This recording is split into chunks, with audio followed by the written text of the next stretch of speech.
October 4 is celebrated as World Animal Welfare Day.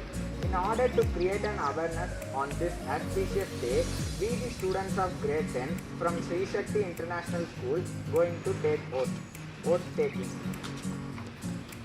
I will be respectful and compassionate towards all living things.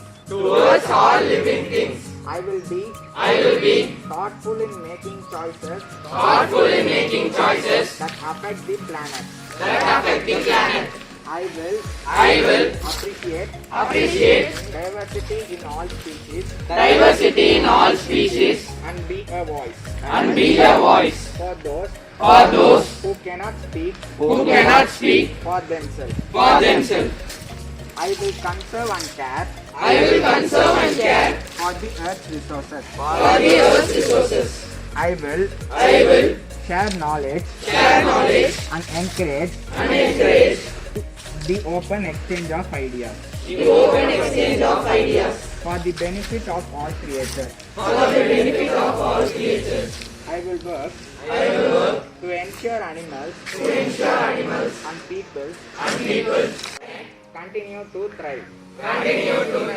Today, tomorrow, together, animals always.